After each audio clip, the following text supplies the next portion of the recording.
Exodus 21, starting in verse 33.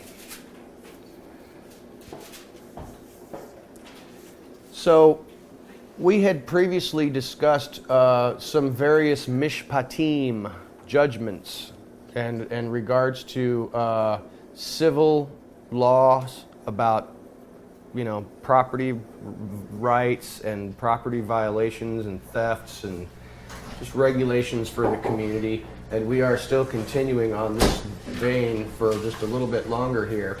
And we're now talking about a cistern, or many of your translations may say a pit or a large hole. So let's take a look at this in verse 33 of chapter 21. When a man opens a cistern or pit, or when a man digs a cistern or a pit, yet does not cover it, and a bull or a donkey falls into it, the possessor of the cistern or pit, he shall repay. He shall restore silver to its possessor, and the dead beast shall become his. When a man's bull strikes the bull of his associate, and it dies, then they will sell the living bull and divide the silver for it, and moreover, they shall divide the dead one. Or when it is known that it was a bull given to goring beforehand, and its possessor did not keep it in, he shall repay. Yes, repay bull for bull, and the dead one shall become his. Is everything okay, John? Yeah. Oh, it's my father. Come on in, buddy. They insisted that they followed the door. And his mother. Come on in, yeah, come on in. I don't think I know you guys, and probably a lot of people come since we did, right? Sorry. Yeah. Come on in over by the couch. Oh, Here, we'll just do where's this. my boys? Oh, they're running around here somewhere. Oh, I wanted to run with them, but I can't keep up. Here's Suzanne. Oh, thanks. You can sit here. Catch? I won't bite. The couch is more comfortable, man. Oh, if you want to sit on couch, that's great. Go right ahead. Yes, you must sit on the couch. Okay, fine. You must sit on the couch. Hello. Sorry we're a little late. No, you're good. Good to see you. Good to see you. So now, we're learning here in this passage about, frankly, the whole purpose here seems to be personal responsibility. And remember last time we talked about rights versus responsibilities in the Torah. And the Torah has no rights. There are very few rights. It's all about responsibility, personal responsibility. And this is a perfect example of that. Now, how would you say that this passage right here relates to loving your neighbor as yourself? Taking responsibility. What's that? Taking responsibility, thinking about other people. Yeah, absolutely. Now, I know that I have a pit in my backyard. And it is not covered. Now, we did actually, John did actually at one time put some stakes and cones around it, to watch it. But it's a small hole, and it's unlikely that somebody would fall in there. But so I was going to say, can we think of a modern example? But I've got an ancient example right in my backyard. But how would you extrapolate from this passage here something that is actually more applicable for today? I know you have an example from just growing up. What was that one? Oh, the stair rail? Yeah. No stair rail at my house. My dad built the house, and so the stair rail was not a priority until the grandkids would not visit. And then my mom insisted the stair rail goes up. But I've fallen down those stairs several times. So, That's more about me than the stair. Let's leave it. well, that's an excellent example, and I think, frankly, personally, I think just a common everyday example would be you go walking through a Walmart or a Target or something, and somebody has been mopping the floor and it's wet, and they put the little sign there that says this floor is wet, and it shows a little stick figure falling. It's an example of loving your neighbor as yourself. No, it's covering yourself. You don't. Well, that's true. It's also called covering your butt. Well, you know what? The two go hand in hand because, frankly, you can see here that if somebody does fall into your hole, you're going to be paying.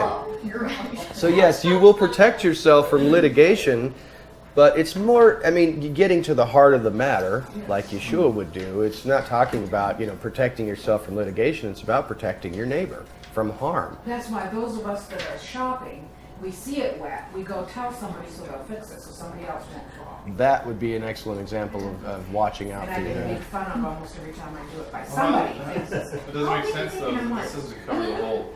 You're not drying the floor. You could dry the floor. You put little signs up and mark it off, but it's not really taking care of the issue. True. I mean, True. It's close. It's about close. halfway. I think. I mean, if you Putting got gloves it, if around the you. hole's one thing, but covering it is what it says to do. Yeah, that's true. True enough. True enough. Going to some extent would, to protect your visitors in your home. I mean, it's, childproofing your home, or, making sure there's not electrical wires sticking out of the wall, so that people will touch them or something like that. I think those would be common examples. I'm going to move to Exodus 22, verses 1 through 6, talks about theft. And this says, when a man steals a bull or a flockling and slaughters it or sells it, 5 oxen shall be repaid for the bull, and 4 small cattle for the flockling. If the thief is found while breaking in and is smitten so that he dies, there is no blood guilt because of him. But if the sun has risen on him, there is blood guilt because of him. He shall repay, yes, repay. If he has nothing, then he will be sold for his theft. If the theft is found, yes, found alive in his hand, whether bull or donkey or flockling, he shall only repay double. When a man causes a field or a vineyard to be grazed down, and he lets his livestock go loose so that it grazes on another's field, then from the best of his own field and the best of his own vineyard shall he repay. When a fire goes forth and it finds thorns and the standing shock or the raised grain or the whole field is devoured, the one causing the consuming fire to consume shall repay, yes indeed repay. Now, starting with the small detail here, what is the difference of repayment between an ox and a smaller animal like a sheep or a goat? Why is it you're going to pay back? If you steal an ox, you owe 5 back. Whereas if it's just a sheep or something, it's 4. And then again, you can take it a little further and say, if you are found with the item that was stolen and you haven't resold it or slaughtered it and killed it or something like that, you only owe double. Why would you think that there would be some differences here? Ox was used for farming, probably. It's a workforce, not just something to eat. Excellent. More. Jerry? Yeah, that's what I was gonna say. Oh, okay. The ox, you use them for plowing, you use them for many things as far as around your farm or wherever you live. So Where a the sheep ox is wool. yeah, the ox is that'd be really close, I think, to Yeshua saying, or in the Torah, if you're taking collateral for a debt, you don't take a man's millstone or his cloak that he sleeps in, because you're affecting his livelihood, his health, his well-being. An ox is a tool in these days, which is critical to your survival of plowing your fields and doing work around the place, grinding grain and stuff like that. So there is weight given to different types of things that would be stolen. A sheep is a food source. You're not going to do any labor with a sheep that I'm aware of. You could use it as a lawnmower. Every year they shear it, they use their wool to make clothing. Yeah, absolutely. I'm sorry, was somebody saying something? Okay. So you can see then why it would be a graduated repayment system based upon the value of the object. But why do you think if the thief is actually found with the object that was stolen and it's still whole and in good condition, that you would only owe double? Because you have it back. You have it back. Not a total So why loss. would you pay why would you pay double at all? Trouble. For your trouble? Reparations? There For has to be Consequences. some kind of Give it consequence? back, then Yeah, if all you're doing is giving it back, then there's really no punishment or payment for the crime that was committed. Just make it next Yeah, that makes sense. Do you think that there is a higher principle at work here in regards to theft? Taking something that doesn't belong to you. Think about it in relationship to your personal relationship with the Father and with Messiah Yeshua. What would theft be? How would you? In what context would you think of theft in relation to your relationship with God? You don't have one? If you don't have one, that's theft. It would be like you're stealing the glory of the Father without giving Him You thanks. don't realize the relationship to God. Yeah. So your focus is such that I need to take care of myself and I'll steal if I can't work and buy something or whatever, or won't. Sure. Jerry? I think one of the biggest things is time. Your Stealing time. it, using your time for personal pleasure instead of for God's glory. Absolutely. Yeah. Absolutely. And I know, I think, Messiah talked about in Matthew's chapter 5 through 7 about worrying and about God providing for the birds of the air and the, clothing the flowers of the field, and you worrying about it is baseless. Do you think that worry would be some type of theft? Oh, yeah. How would you characterize worry as some type of theft? It's withholding our trust and our faith in Him and our acknowledging of Him and who He is and what He does do for us. Excellent. So I think that you can see that there is I think that it might be tentative, but I think that there is a deeper spiritual principle here. But now apply that to repayment. I would also say the spiritual principle related to the tenth. And there's a scripture that says, I think it's in Malachi, that if you don't give your tenth that belongs to God, then you're stealing. And so it's interesting when you think about financial blessings, if you don't give what belongs to God, you're stealing, and then you're required to pay back double or what was the other 5 times as much. Yeah. So That's absolutely true. Yeah, when you look at the principles of tithing presented in the Torah, if you don't pay your tithes, you are required to double pay it back. I mean, it's a debt. It becomes a debt, and I think that the principle of tithing in the Scripture is certainly an interesting case because. I know that many of you probably already know this, but what is the purpose of the tithe? Who is it for? Levites, priests. No. New carpet, The pews, poor. The poor, coffee machine. widows, and orphans. Widows and orphans is number 1. The poor is number 2, and the priests and the Levites is number 3. It's in that order. In the Torah. Yes. Where's that? In Leviticus, I don't have the actual reference, but I would just challenge you to look at that. We hadn't planned to talk about this at all, but since she brought it up, the tithe, then that would be a reference to stealing something that belongs to God. Absolutely.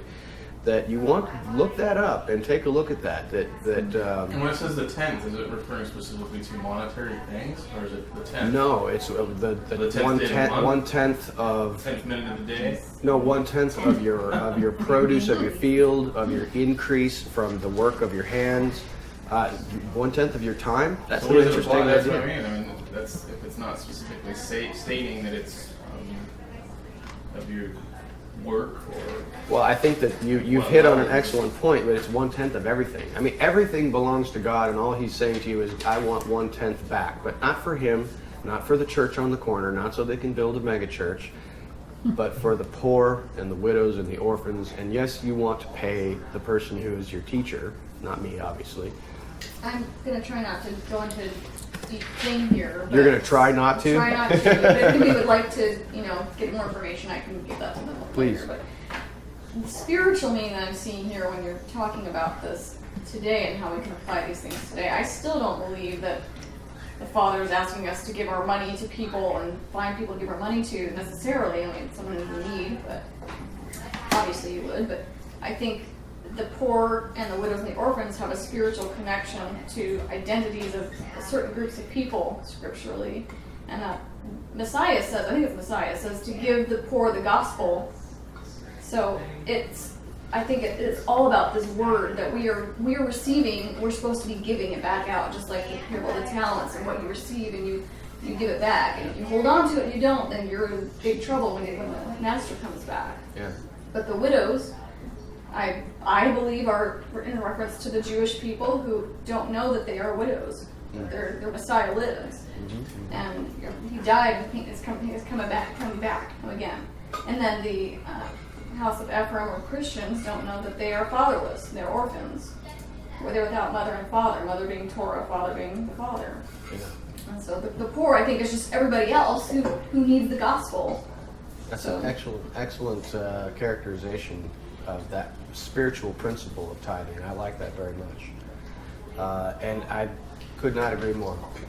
But I think on a more practical level, just bringing it back down to earth, which I think that's obviously awesome, but I think we also need to be looking out for the widows and orphans and the poor amongst the brethren especially. Right. You don't need to send your money off to some other country, although that's fabulous if you want to do that. I think that the primary thing is not to offload your responsibility to some charitable organization or some church to do that work for you. It's to do it yourself. I mean, surely among yourselves, among your family, among your friends, among your brethren who believe, you know someone in need, whatever that need is. It may not be monetary always, but it certainly is a lot of times. And if the Father has provided for you to help them, that's definitely the thing to do. I mean, that's just at its base level. And there's the scripture in the New Testament also where Yeshua says, what you have done to the least of these, you have done to me. I was hungry and you didn't give me anything to eat. I was naked and you didn't clothe me. So it's what belongs to him, right? Also, when God says the 10th belongs into my storehouse, and then Yeshua says, well, if you do help the poor, the widows, you're doing it to me, actually. Yeah, absolutely. So I think, bringing it back to this, if you are not giving of yourself, your time, your talents, your energy, the word that is implanted in your spirit, to propagate that word to others around you, not with your mouth, I just want to encourage you more than anything, do not use your mouth when spreading the gospel unless someone asks you specifically for the reason, for the hope that is in you. Your actions speak so much more loudly than your words, and words are cheap, and everybody's using them. I'm probably not going to say this scripture right, but that's the one that says, what good is it to say, go, be fed, bless you, if you don't give them That's James chapter 4. You don't give them what they need in order to do so. Yes. That's the gist. Yeah, that's useless religion. Mm-hmm. Absolutely. Where does the state aid and all that come into all of this? That are we supposed to? That comes in because. If I pay 33% in taxes, is that? Well, you know what that is, and I know this is horrifying, and I am a political conservative as much as you guys are. I'm sure, most of you, if not all of you. I don't know. I think that was designed and planned by God because we dropped the ball. Just a thought. Somebody's got to take care of the poor and the widows and the orphans. We're looking awful tight on this stuff. This whole thing we're talking about poor, helping your family. I mean, we got people marching on the streets want $15 an hour. Yes, I know. And we have, I mean, the majority of the world is living off of like $1 a day. Yeah. And poverty has come way down over the last decade. Yes, I agree. But when we're talking about sending money to people, when there's people that are living off $3 a day, don't have food, water, whatever, and I'm going to chip in, $20 to the food bank or take money to the food bank that anyone can come get food. They make plenty of money, but they just sit down in the rat hole and they don't spend their money correctly. Sorry. There's a lot of. It irritates me. It's hard because people who genuinely there is theft. I want it. There is theft. If we had done Social Security God's way, there would be accountability because it would be people who know each other, help each other. I would know if you were faking it or not, and I would know what you did with it after I gave it to you, instead of this impersonal Yes, cheat the when system you thing we've got going on. But now. it's that's called also that's called society. diffusion of responsibility. If you don't know who you're helping and who it is that where this money's going to, then the accountability is gone. Well, But if we were living according to the biblical model, where we are taking care of each other, and you don't kick your kids out of the house when they're 18, and you build a family, and the children take care of their parents, and I mean, this is the biblical model, and it's just not working that way. And I'm not saying that welfare and the Social Security and the welfare state is a good thing, but I'm saying somebody has to do it. I know that the system is completely screwed up, and it's not fair, and it's not just. But I think it's different too because the level of poverty in this country is nothing. no, Like what there's poverty not really there's is not in the real world. poverty in this country. Right. There's really No one there's here really really not. gets that. Yeah, I agree. When I We're hear living stuff in total about People are affluence. hungry every day, yet we have the most obese nation on the planet. How does this happen? It's because we have no idea, and we're spiritually messed up. Yeah. Absolutely. Eat the wrong food. I'm going to go back to this section here. Why do you think that there is a difference in the death of a person who is breaking in relation to the sun? If the thief is breaking in at night and you kill him, there's no penalty for you. But if you catch a thief breaking in there during the daytime and you kill him, there is a penalty for you. What's that all about? Maybe in the daytime you could go out to help. I mean, people are up and about, possibly. I mean, I don't know. Okay, Just a thought. that's certainly an idea. I think it's also possible that the patently obvious thing to me is that if someone's breaking into your house at night, you can't see. You don't know whether they have a weapon. You don't know what their intent is, and you can shoot. Well, they're also infiltrating on your personal space when you're probably in slumber, which is When you're most vulnerable, yeah, absolutely. One thing to steal, But it's the thing to sneak if in. a thief is Yeah. breaking in during the daytime, you can see him or her. You're probably awake. You're awake.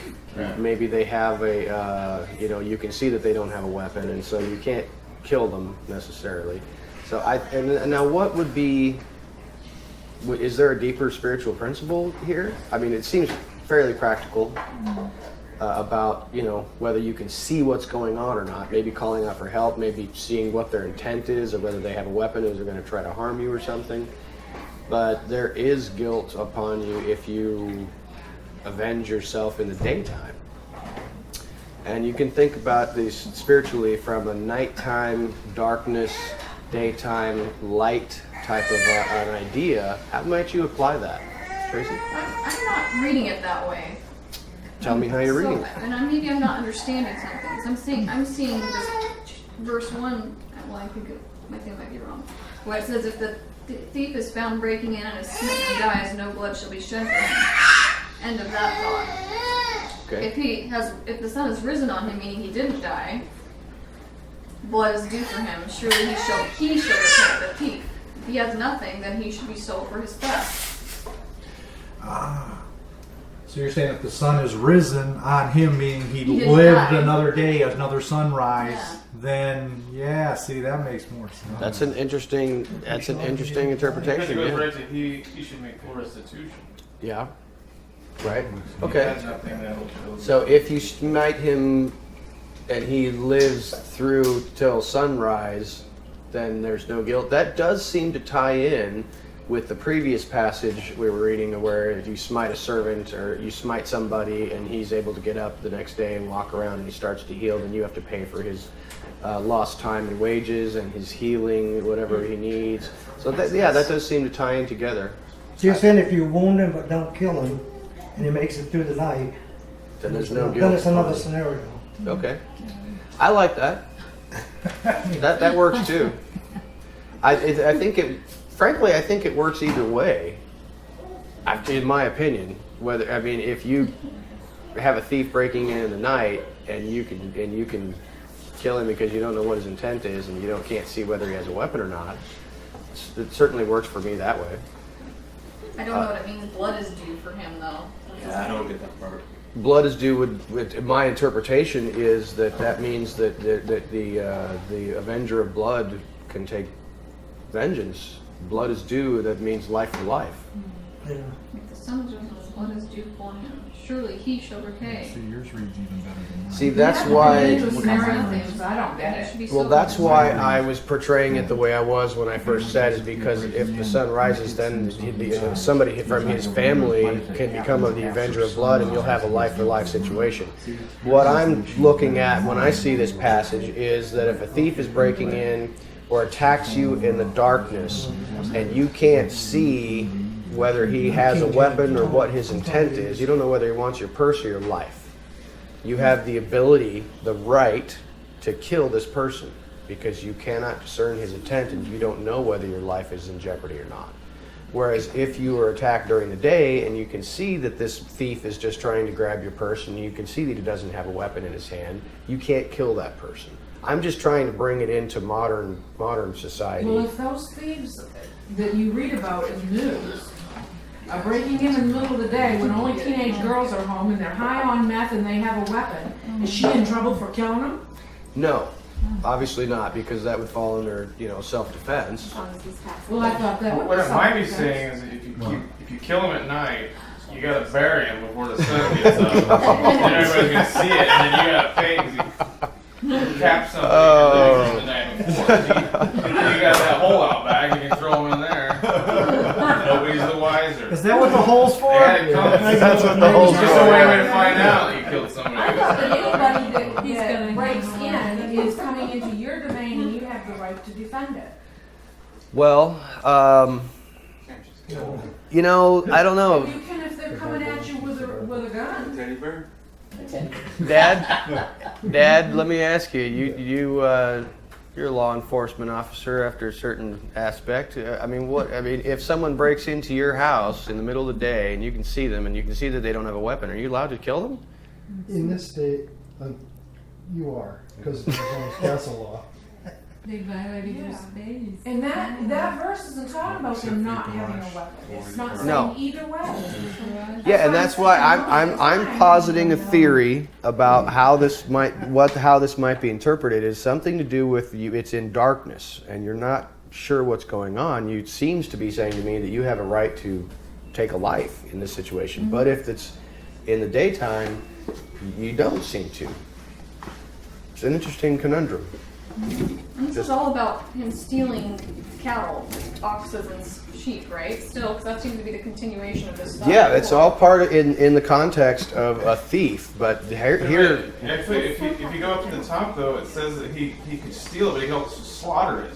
Right. So maybe it's basically he doesn't get We're caught only talking about lies. in your house or anything else. Yeah. They know he slaughtered it because he's got blood all over the place. He took your lamb. Yeah, that's what it So says. now then it says now he has to pay Context when restitution. you go back. Surely there will be for the bloodshed. The bloodshed being that he killed your ox. or And whatever. seems to say if you kill Blood, the thief, blood is due for doesn't him. Surely it shall pay, and then if it's found alive in his hand, you keep Yeah, there's surely no guilt for his bloodshed. until the sun comes up. You killed He him. does have to pay. so then if he The sun rises on him. Basically, he's brought out in the open. Like they know that he stole it, but he hasn't paid anyway. Now he has to pay. But if you kill him, that's his payment. He paid. There's no. Yeah, that makes sense. That makes sense. interesting. Yeah, but you gotta have it so the family can't come and revenge you. It seems like the sun has risen on Yeah, him. More and there's definitely seems to be an element of the avenger of blood and guilt and not guilt. That's interesting.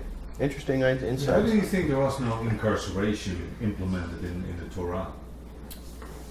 Because I always question that there are only two laws basically, or three in a way. It's either death, punishment, or you pay so many shekels. But they didn't institute anything like... Yeah, John has an excellent question, guys, and I think that's an excellent point. There are actually three punishments that I'm aware of in the Torah. One being death penalty, one being monetary payment for reparation of damages, and one being beating, whipping. Because they're done. You can't. If you have incarceration, you have someone who has to be monitored, fed, clothed, Kind of put the burden bathed, back on taken them. care of. I think a that's the key. closed loop. Okay, you did this. We're gonna beat you, we're gonna kill you, or you're gonna pay us money, and then it's done. Yeah. It's now settled, and Yeah, and I think everybody that go back to your farms, I, dude. yeah, I think that's really the point here, because yes, that's true. If you have to open up a correctional facility Yeah, exactly. and you have to house these people and feed them, and Well, they did have cities of refuge. For They someone did. Who wasn't, it was like a self-defense or an accident or whatever, Yeah. like the family was mad. and I would liken that to the old times when it's like you flee to a church and they're not going to kill you in a church, or something like that. Sanctuary city, sanctuary in the church, where, but yeah, we won't go there. But I think that really, John, to answer your question, that a imprisonment places a burden on society unduly. I mean, either you're going to die, you're going to pay, or you're going to get a beating.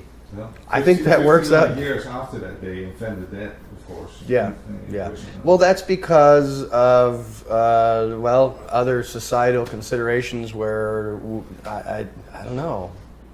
I didn't think it was fair. Yeah. That's I like think this that's now. right. I think that's right. They just didn't think it was fair. It That's just right. didn't seem right to them somehow, and it doesn't seem fair. Yeah. Not We long had ago. timeout. I'm sorry, go ahead. When I was in junior high, we were still getting SWATs. By the time I started teaching, we had to have a teacher and a separate room for in-school timeout. And it just, you have to hire a whole new. Yeah. You have to devote resources to That's true. this room full of Person, just a bad combination. Ingrates. Ingredients. I think that's an excellent point. And if you're having to imprison and house and feed and guard people in some type of a detention, they're sucking more. Yeah, we're They're paying sucking for it. more from the society. Right. That's Well, not that's where you get all doesn't your seem to work to lawyers, me. Judges. And that breeds that breeds hundreds more laws and lawyers trying to defend people, and the court system that just gets out of hand. Jerry? We have They did have dungeons back in those days. King Herod put John the Baptist in a dungeon. One of the prophets was put down in a dungeon, thought he was going to starve to death. I forget which one it was. But those wasn't jails like we have today. Those were, you went there. I think it was a holding place You didn't until get out. you could. You were It's not like happy. it's like you're waiting for your day in You're court. waiting for, yeah. Yeah, waiting for the That court to kind of thing. convene. I think that's probably more But likely. they did have those. Yeah, absolutely, and I think that is true, absolutely, because that happened to Jeremiah, and it did happen to John the Baptist, where he was confined in the prison house, the house of the guard at the temple, waiting for the Sanhedrin to convene so that they could pass judgment on him. But housing these people for long term, for as a punishment, was not that's not heard of, really. they appealed. I'm going to move forward just a little bit. Notice how continuously through these passages, if there is a death penalty, it says die, yes, die. If there's payment, there is pay, yes, pay. Note, please, that happens in the Torah and in the writings and the prophets and even in the New Testament sometimes, that it's like the words are repeated twice. And I don't think that's insignificant. I think it's there for a reason. What is your interpretation, or what is your idea about why this would be emphasized twice? Well, like, for example, when he says justice, justice ye shall pursue. And he says die, yes, die. Maybe Pay, take it literal. yes, pay. What's that? maybe take it literal. Okay, rather could than be- in a spiritual sense. Could be take it literal. You mean, okay, okay, I see what you're saying. Like So death, yes, death, not from, a spiritual way, whatever that could be. Isn't it more like for emphasis because it's a critical thing to have done? it could be for emphasis. Do you know the justice one? Does that You guys heard about the justice one? You might not have. There is coming up in Deuteronomy where he says, you are to pursue justice in the land. Is justice. It has the same Hebrew word twice, and the sages have interpreted that to say, and it makes sense to me. There may be a deeper spiritual meaning, but in that instance, it seems to be saying you can pursue justice in many different ways. Can you not? Can you pursue justice in an unjust fashion? Yes, you can. The punishment doesn't fit the crime. the way that you maybe you use get all sides of the entrapment. story. What's that? You don't get all the sides of the story. You don't get all the sides of the story, so you can perform justice in an unjust way. And so the sages of Israel have interpreted justice you shall pursue as you must pursue justice with justice. You got to pursue justice in the right way. In the New Testament, Yeshua was always saying, truly, truly, Yeah. verily, verily, I send you. I think what he's saying, like, if you was going to talk to your son, you wouldn't say, listen, you'd say, listen, I got something important to say. That's So you're thinking I want more your along the attention lines right of now. emphasis. Listen, because this is important. Yeah. When it's 3 times, it's really not. Yeah, when it's 3 times, you get excited. Yeah, and I think that you know what, it's certainly possible that it is just for emphasis.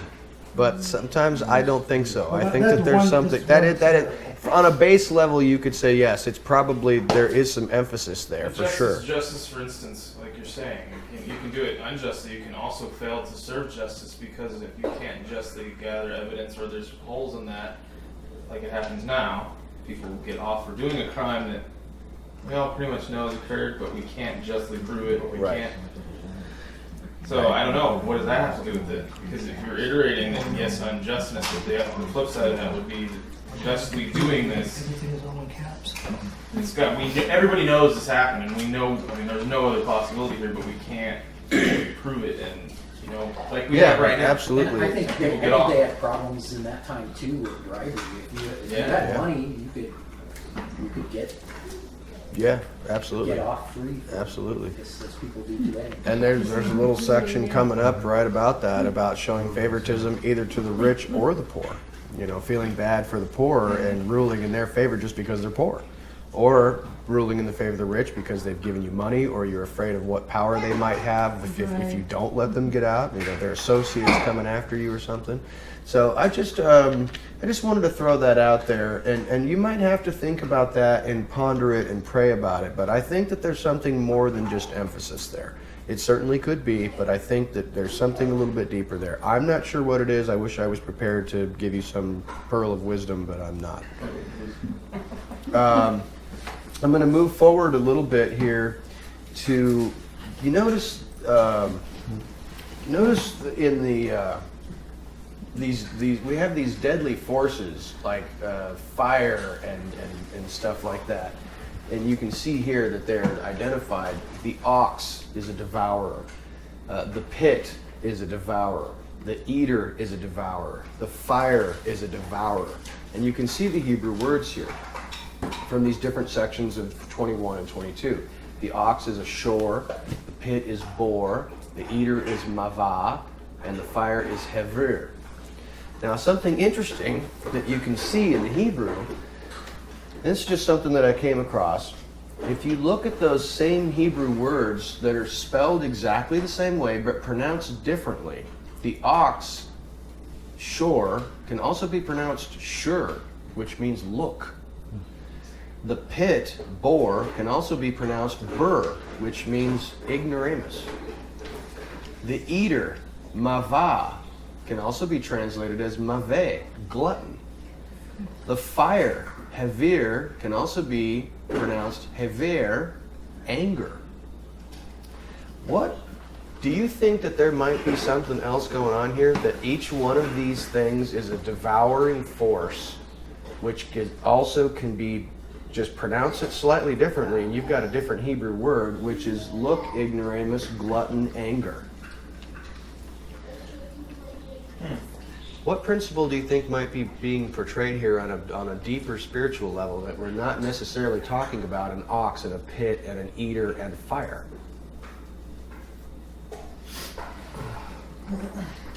We're going a little bit deeper now, and I'll give you a moment to think about it. Keith?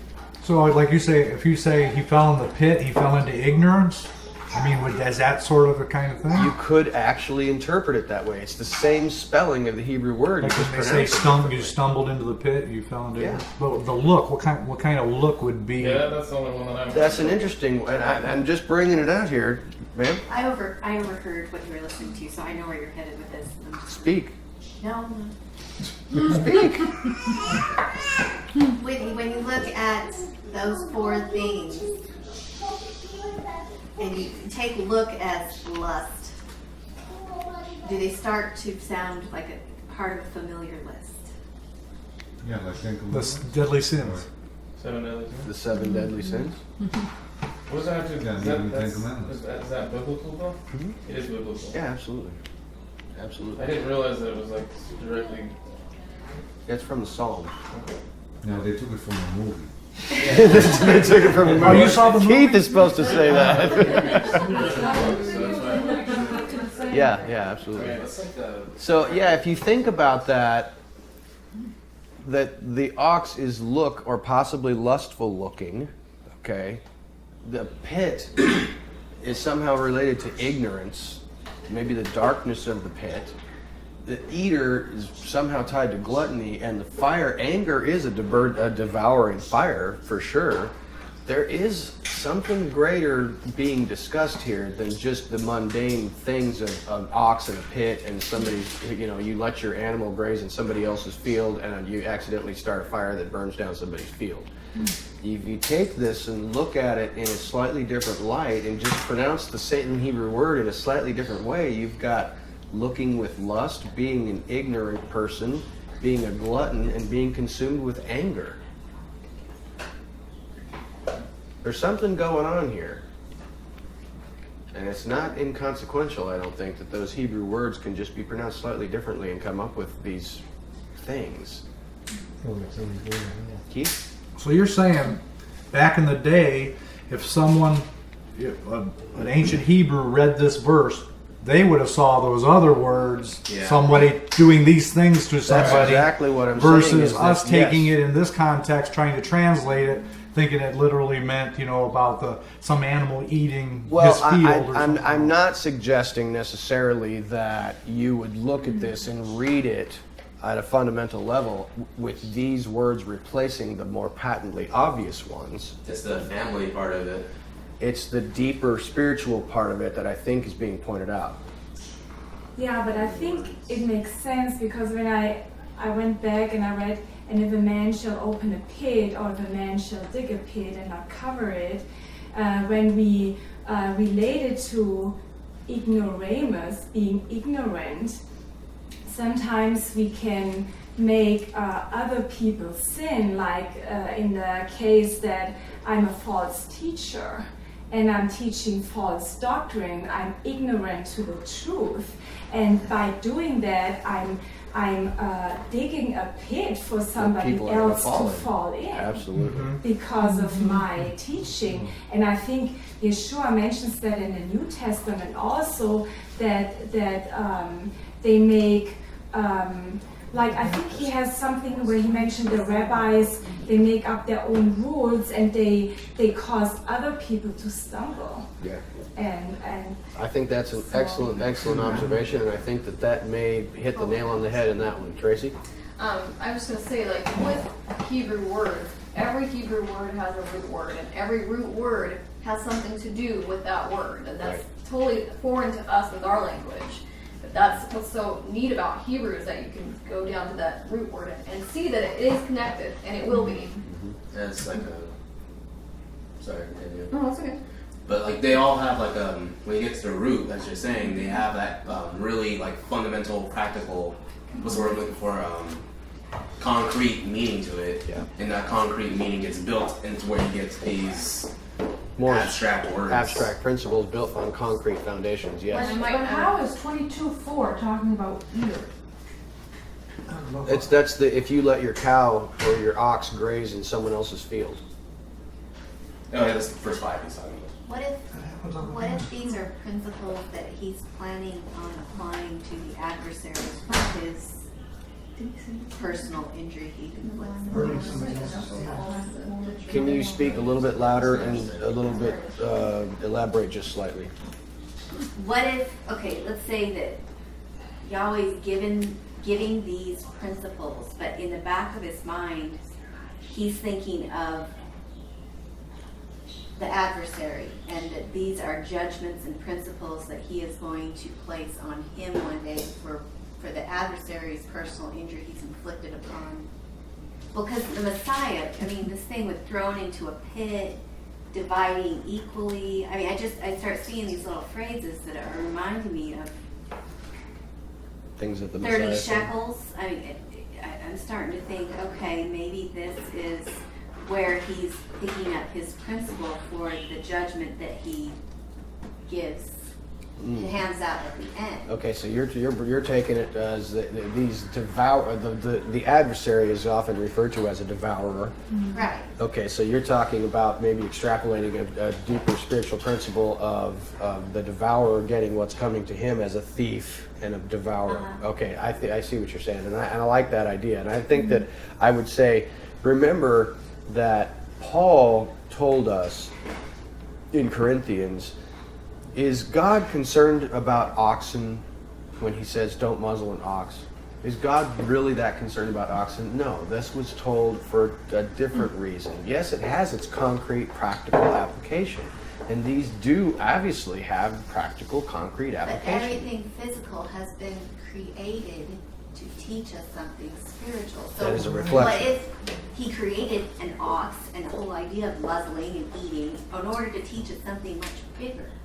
Yes, I think that's the whole point. Remember that these are base foundational principles which are revealing the heart of the Father, which is not about oxen and eating fields and digging holes. You see what I'm saying? These are practical applications, but they are revealing the heart of the Father in deeper matters.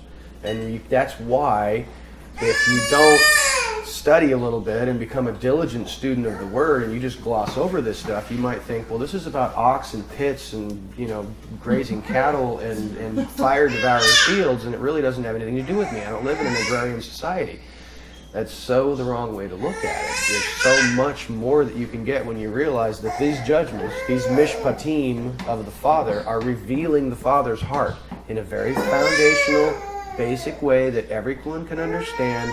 But if you want to be a true student of the Word and you want to think about it a little bit, you'll see something much deeper which applies to you, it applies to the adversary, it applies to spiritual principles that are much bigger. Tracy, I apologize.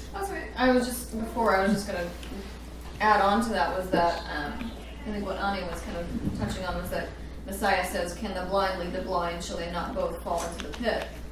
Yes. So I mean that's this idea of looking, but when you look at that word blind in the Greek, the root of that word is pride. So Right. it's talking about mental blindness, but it's also talking about pride. So and that reminded me of Pride that. can keep you blind. That's part of the 7. Yeah, Yeah. that Yahweh hates, the proud look. Yes, absolutely, absolutely.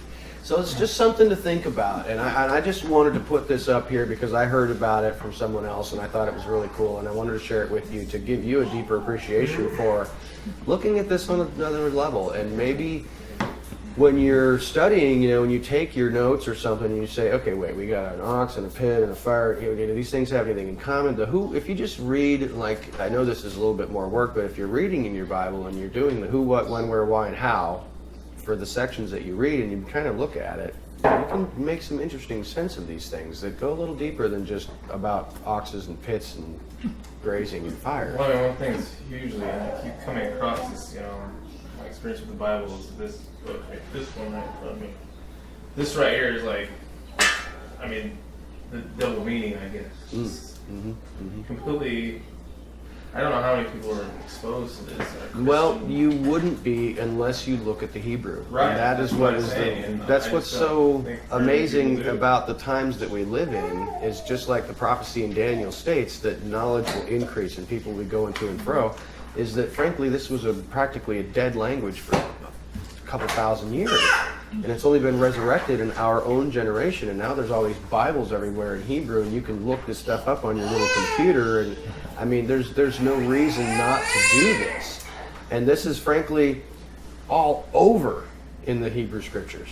These double meanings and these words that can mean different things, and when you apply them to a different meaning, it takes it to a deeper level which is totally related. That doesn't happen in any other language.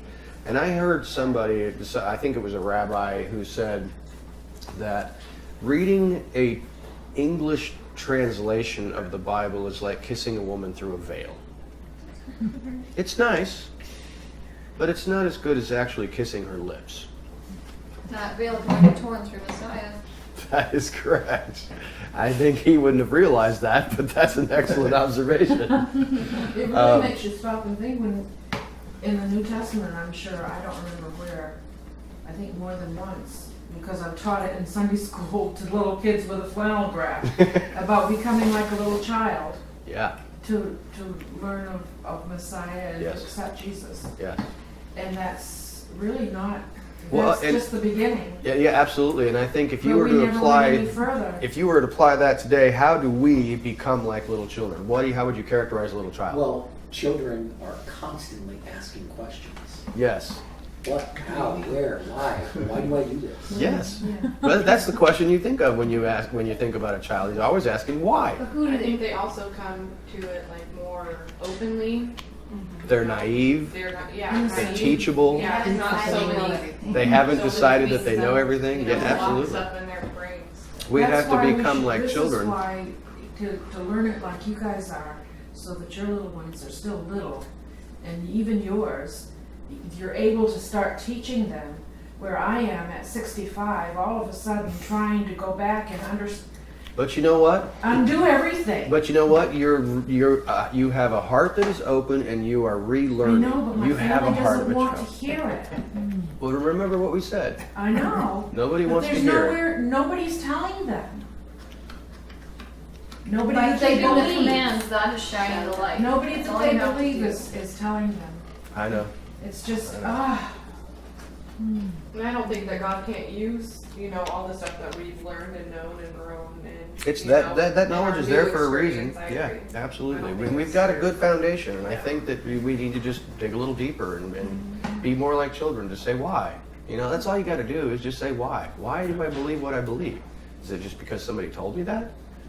Why do I believe that passage means what somebody has told me that it means? Did I just believe that, or did I actually think about it? Tracy? That's something that I've kind of pondered before too, is coming into the word as a child, but many people want to go ask their friends or look on the internet for answers, but the answer is ask your father. As a child, you should be going to your parents and saying, well, what's the answer? Absolutely. That should be your first. Where's your source of authority? yeah. Absolutely. And I think in too many cases, and we're all guilty of this, even to this day, to a certain extent. I want to know what a passage says. It's a difficult thing to overcome to just say, well, I'm going to go find somebody that I have heard in the past and see what they say that it says. I'm going to go look at a commentary that was written in the 1700s and see what they said. I'm going to go look on YouTube and see what somebody else says. And that might not be a bad idea if you No. have the foundation first, because then you have something to compare it to. But how can you tell if you're being fed a lie? You haven't eaten the truth first. That's right. That's right. If And that's you- what people want to do. Like when you preach the gospel, the true gospel to somebody, they'll be like, and they'll go somewhere and ask a pastor. Right. Instead of going to the Father. Exactly. Yeah. And you have heard, I'm sure, about counterfeit bills. You know how they train them to search for counterfeit bills? study the real thing. Study the real ones very, very carefully. Then you can spot a fake. They don't give them a bunch of fake bills and say, see, this one's fake because of this and this one's fake because of that. They teach them with the real bills and say all real bills have these things. So it's just a good point to keep in mind. Going to move forward just a little bit to Exodus 22, 7 through 15. It says, when a man gives to his associate silver or articles to hold for him or keep or guard, and they are stolen from the man's house, if the thief is found, he shall pay double. If the thief is not found, then the possessor of the house will be brought near to the Elohim, or the judges, to show whether or not he has put forth his hand on the work of his associate. In every manner of transgression, whether it's a bull or a donkey or a sheep or clothing or any lost thing which someone says, that's it, unto the judges or the Elohim shall come the word of the both of them. And whom the judges or the Elohim shall condemn, he shall repay double to his associate. When a man gives to his associate a donkey or a bull or a flockling or any beast to keep for him, and it dies or is broken or is captured without anyone seeing it, the oath of Yehovah shall come to be between the two of them, both, to show whether or not he has put forth his hand on the property of his associate. Then its possessor will take it, and he shall not repay. But if it is stolen, yes, stolen from him, he shall repay its possessor. If it is torn to pieces, Yes, torn to pieces. He shall bring the thing torn to pieces. He shall bring the thing torn to pieces as testimony, and he shall not repay. When a man asks something from his associate, and it is broken or dies when its possessor is not with it, he shall repay. Yes, he shall repay. If its possessor was with it, he shall not repay. If it was hired, it came for its hire. Now, a couple of questions I have here. And I want you to begin thinking about what we just did with that last passage. That there are some interesting spiritual principles going on here that really doesn't have to do with what you think it does, perhaps. Why do you think that these human judges are referred to as Elohim? I mean, what is the technical definition of Elohim? Magistrate. Magistrate. That's actually a more literal translation of the word Elohim in Hebrew is judge or magistrate. And if that's what we call God, Elohim, what does that suggest to you? Judge magistrate. But he's going to judge us. He is your judge. He is the judge. He's the of all ultimate judge. He's a Supreme Court justice. Yes, he's the highest judge in the land. He's the highest judge ever. So that's why they met. Now this you can note here in your English translations, if you have one that's kind of being a little more accurate to the Hebrew, it will actually say Elohim, but with a lowercase e. Kind of lets you know it's talking about human judges. We're talking about lost things. We're talking about lost So things. let's think about lost sheep. Lost things related to lost sheep. Yes, interesting. Well, who stole them? Who stole them? Well, that's about taking responsibility, having an orderly society. Yes, on a practical level, it definitely is. This is about justice and having an orderly society and repaying and stuff like that. And This that's is about going out of Goshen and going to Exodus. Yes. And we're going to have a whole other society. Right. Not under the auspices of the Egyptians. right. You know? Absolutely. They've been slaves for 400 years. Yeah. So I think you're absolutely right. And I think that there are really big, strong principles that you can pull from this that just have to do on a practical level with how a society operates and how it should run and how do you repay if something is stolen. And it's absolutely the case. How would these judges make a right decision about who is guilty in a personal property case, and why is moral character of the judge so important here? Well, as it states, taking all facts of the matter into consideration of what happened. Mm-hmm. You know, and determining without bias Right.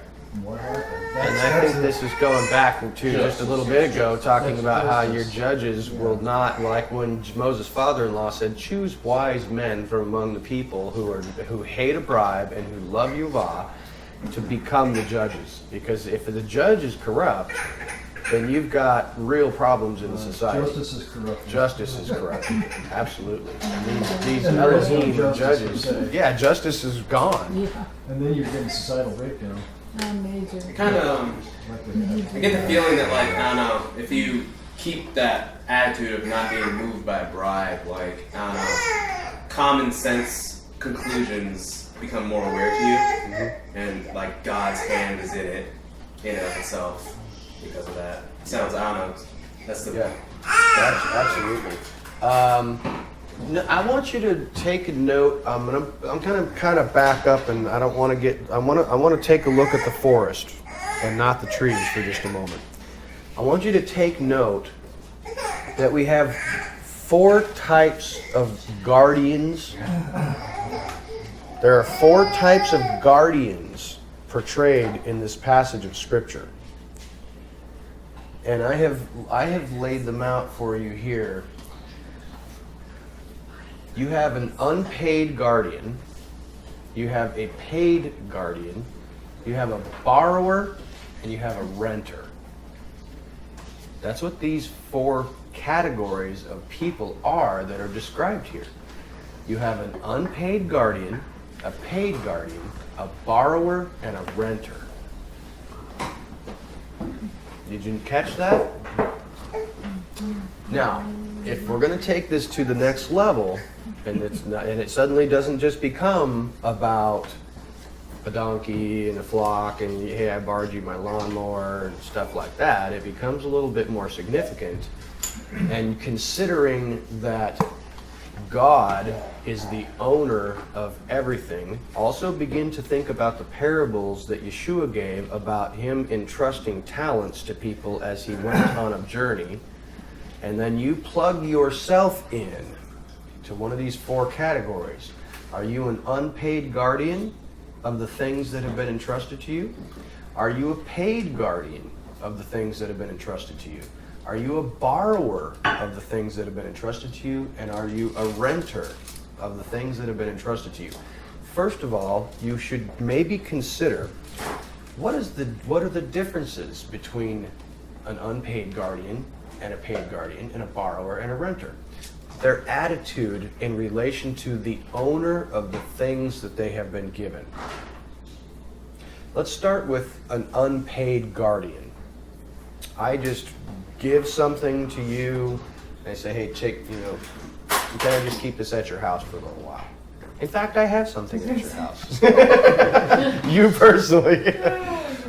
Or suppose that I had given you this thing and say, hey, I'd like you to take care of it, and I will actually give you some money just for storing it and making sure it's in good shape, when I come back. Or suppose that you are a borrower. You say, hey, I want to borrow that thing. Okay. Or suppose I'd like to rent that thing from you. I'll take it from you and I'll actually give you money in return. Now take those four types of people and place people in their relationship to the Father and the things that they receive from Him and the different attitudes that might be incumbent or attached to a renter. If you start like with an unpaid guardian, somebody places something into your care, or the Father places your time, talents, health, wealth, whatever, into your care, and you are unpaid for that, what is your attitude? Jerry? I'm sorry, Jerry. Keith. I'm calling you out there, buddy. Well, I don't know if you feel as responsible for it because it's just like you're babysitting it, but you really, depending on, you don't realize that they were given to you, so you're just nonchalant with them maybe, and certainly possible. You're not using them to their fullest. I think it totally depends, though. I'm trying to put this in perspective because unpaid guardian, like your thing that you aren't paying to keep there right now. I mean, I'm not. It's yours, so you're my friend. Now, if you're some schmuck and been sitting there and I'm like, oh, I just get rid of this thing, I would obviously be different. Yeah, absolutely. Now, consider, for the sake of discussion, that I had given you $100 or something and said, hey, can I just store this at your place? I'll give you $100. Would your attitude be different?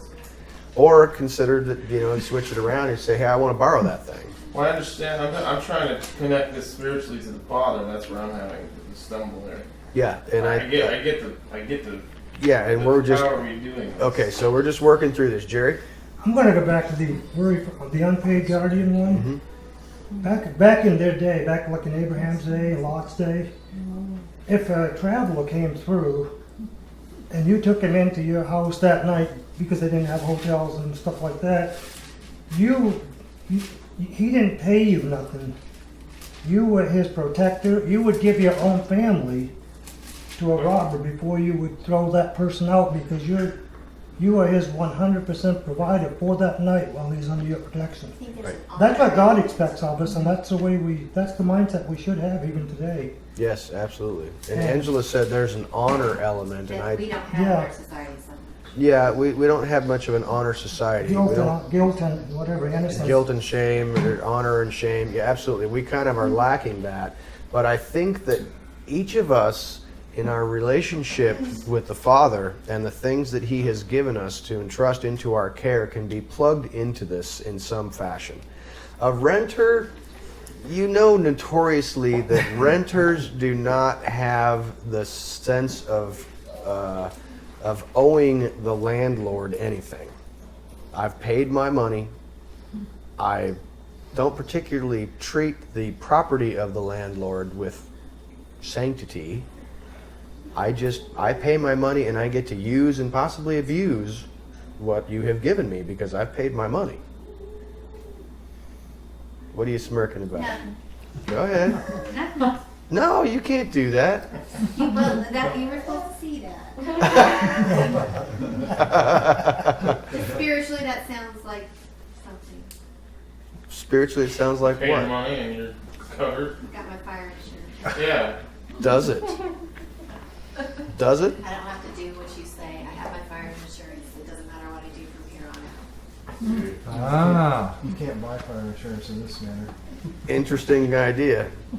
Grace? It makes me think of a conversation we had yesterday or the day before. We're rearranging some things at our house and getting ready for a yard sale next weekend. And in the process, we're renters, leasers. And we don't normally take a house to rent in that has light colored carpet because it's almost impossible to keep it decent. So we've got runners and we've got all kinds of stuff from different places to try to keep that carpet. But no matter what you do, you can't. And the other day I said, well, my opinion is that with my back and legs the way they are and with everything the way it is, when we do move out of here, we're just going to say, take the deposit. We're going to leave it, you know what I mean? Go through, clean up what you can. Don't leave it in a poor testimony type thing. But as far as to try to shampoo and get all this, we can't. We're just renters. They chose to have the light colored carpet. Let them have the deposit and be done with it. Now, does that seem to me, seriously, brutally honest here, does that sound like we're having a bad attitude toward our renters, our landlords? Because on the No, because they're going to diet. On the other side, They're going to keep that $1,000 deposit. Alan did foreclosures. He has seen bad attitude when someone loses their house and guts the whole thing, floods it, whatever. You know what? Just so the bank. We lost ours. We Just just so the bank You has. know, I think your attitude is okay, and frankly, your deposit of $200 or $250 Try is 800. more than enough Oh my God. to, you know, Oh, deep my. clean and steam clean those carpets to probably make them look just as good as when you moved in. Yeah. But no, I think that that's totally fine. But I See, think this is what I'm talking about. Like, that's a good renter right there. that's a good renter who's actually thinking There's about a it for a huge minute. spectrum of, I know what you're saying, predominantly renters are renters, but I mean, other renters are fantastic. Absolutely. So, It's hard. But yeah, if you're just looking at it from a general perspective, a renter in a lot of cases is not terribly concerned with the property owner that stuff. Yeah. He's like, I paid you your fee, blah blah blah. There it is. Tracy. I'm not sure how it ties in, but I'm seeing the connection to the parable, like I brought it before, of the Good Shepherd. And he's talking about how the hireling is not the Good Shepherd, and when he sees the wolf coming, he flees because he's a hireling, he's a hired servant. Right. I don't know what the connection is, but I just see something there with this hired person not having the same invested Yes. Yes. care for the sheep. Absolutely. Not the Okay, renter. I'm not suggesting here that I have the answers on how to plug this in exactly. I'm just saying that this is something that occurred that I saw, and I wanted to see how we could plug some things in. Let me ask you this: out of these four categories, and kind of thinking about this with spiritual eyes, what would you say would be the one that is, if you're going to spiritualize it and say this is something about a relationship with God, which would you say was the best one? Where would you want to fall in that category, and why? Okay, so, sorry. Oh, go ahead. Go ahead. Well, when you're a paid guardian, we're already paid. Our reward's waiting for us, okay? And we are guardians of the word. Right. So that's where you want to be. That's where I want to Paid be. guardian. Yes. Okay. Well, that's an interesting idea. That's an interesting idea. I mean, I haven't got paid yet, but You're anticipating payment. Right. Yeah, Okay. that's- Is that? And I think Tim's shaking his head, and I think I'm picking up what Tim's putting down here. Tim, what is your opinion? unpaid guardian is what, of course. I am also thinking what Tim is thinking with the unpaid guardian. It's like I don't expect anything. I know that everything belongs to you, Va, and I want to serve him out of love. This goes back to the bondservant who says, for reasons of love, I will not leave my master. He is the owner of all. I expect nothing from him. I'm going to serve him and love him and give him honor without any expectations of return. Now, I do, of course, in the back of my mind, I want to put away the expectations of return and not think about what am I going to get out of it. If I'm being Well, let me rephrase that. Okay, We'll let you my back up. rephrasing is I get paid every day, but my ultimate. Okay, there's even more, but I get paid every day. I get shown things, I get rewarded, and because of my faith, that's I should have said that first. But then ultimately, the ultimate reward or payment for seeing it through and being an overcomer. Then. And you're not doing it for anticipation of reward. No, but We are. And that's why That's- that's the only reason I think that That- we kind of threw out the idea that Right. maybe the unpaid guardian might be the category is because you're not expecting anything. Just an idea. That's just an idea. It just societally with people, it's like the most pure form of giving. It's truly giving. I'm not like Without helping you out, so you expectation. give me some money, I'm not Yeah. helping you out, so not you're doing it purely to give them some of your time and yourself, and that's it. I'm here to help you, and your thanks is enough. Or even if you don't even say thank you, you should walk away from that. That's it. And it's just kind of an undertone, I think, of the Bible in general, is that you give to your neighbors that way. Give without And if people did that to each other, for each other, that it wouldn't, it wouldn't be such I'll a be right back to harsh you guys, Anna. I'm thinking of a few parables that fall into those categories, like the unpaid guardian. I think there's a parable that was giving money to several people, and so they were guarding it, and what have they done with it? Some just dug it in the ground and it didn't multiply and so forth. And with the paid guardian, about the workers in the vineyard that get paid, and then the landlord goes away and comes back, and what did it do? So I'm trying to think of others for the borrower and the renter, but maybe we are in each category, and it's about how do we handle this responsibility. Yeah, I think that you're right, and I think in a sense, I'm picking up what you're putting down here, that we can oftentimes fall into any one of these categories, and we're kind of moving between them with our attitude at various times. I want to go to Derek for just a moment. I was kind of going her direction too, thinking about the parable of the talents when when Jesus was saying towards the end of the parable, to those who have will be given to them, to those who don't have, what even they do have will be taken away. And that's like a message of your gratefulness. If you don't realize that you have things, then you're going to lose it. And it's kind of like, I almost want to take the side of the paid guardian, where you're grateful and you see what God has already given you, and so you take care of it. Absolutely. Tracy? I was thinking about the borrower and how I think we're all going to find out at some point we were borrowing something, And the thing that comes to my mind is our children. Yes. They are not ours, and Right. we have that as a description in the scriptures about how people will come up to Jacob or Joseph and say, "Who are these? These are my children that God has given me. These are the children that God has given me." So it's kind of like this idea of they're not mine; they are a gift from the Father, and we're supposed to be raising them up to be His children, essentially. Absolutely. Great. I was just thinking of we're supposed to be doing things as unto the Lord, and if it's not something He wants us to do, then it's useless.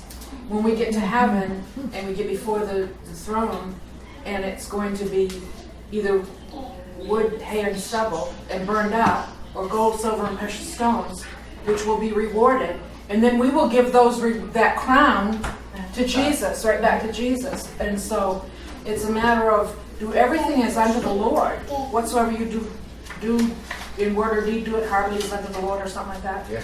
And I think that comes under that, but I don't know whether that is the unpaid or the paid or whatever, because we can't possibly, even when I'm asking the Father to give me more love for Himself, I can't stir it up in myself. It's through His gift of the Holy Spirit that is stirred up in me. So no matter what we can do that's worthy of Him paying us, it's only because He's enabled us to do it. So at some point it becomes a moot point. It's just a matter of our attitude toward our Heavenly Father. Absolutely. Jerry? Did you want to say something? Oh yeah, well the paid guardian, somewhere in the New Testament, I don't recall where, one of the Pharisees was up there, blowing his own horn, and Christ said, that's the only payment he's going to get.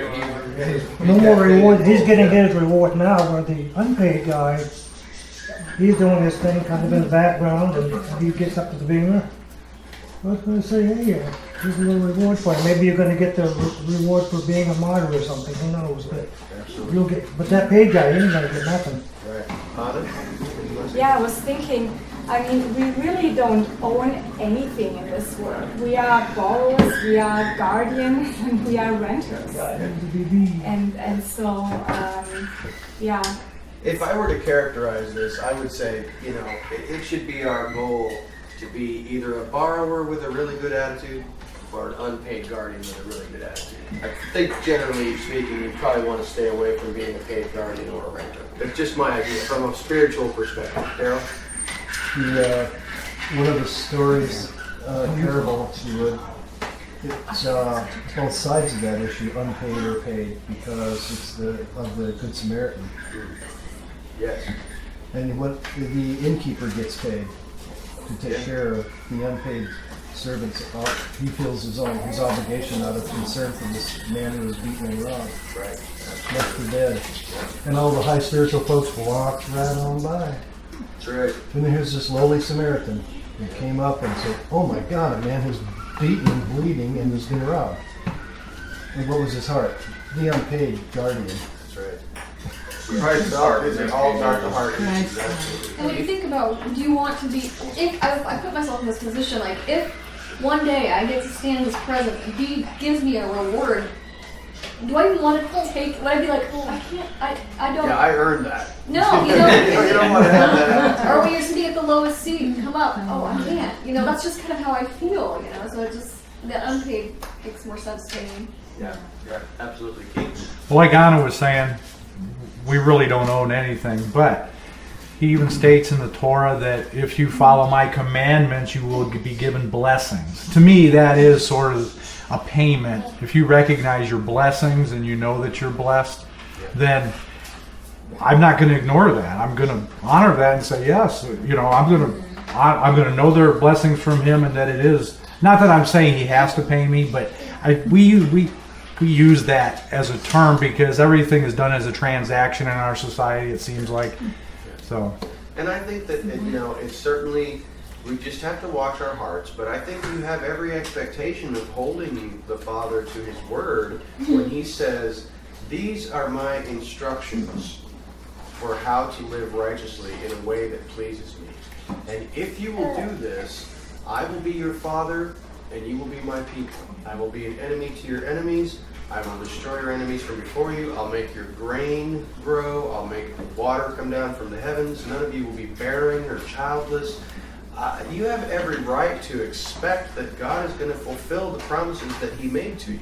And I think, and I'll kind of wrap up with this, that consider the term salvation, Yeshua in the Hebrew, that there is a temporal or on this earth salvation, and there's an eternal salvation, the perpetual existence of your spirit that lives with God for eternity, wherever that might be on this planet when he rebuilds it. That you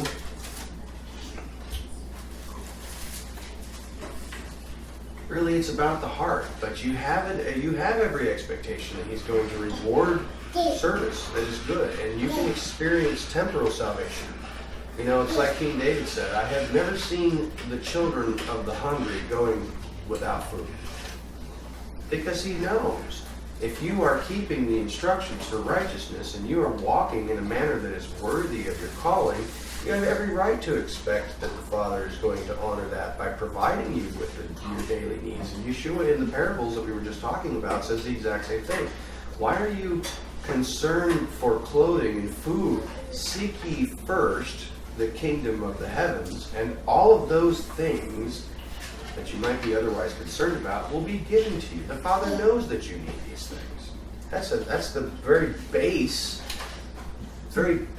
principle of a father. I mean, Robert is going to provide food, clothing, and shelter to his wife and family. Otherwise, he's no father at all. Tim is going to work to provide food, shelter, and clothing to his family, or he's no father at all.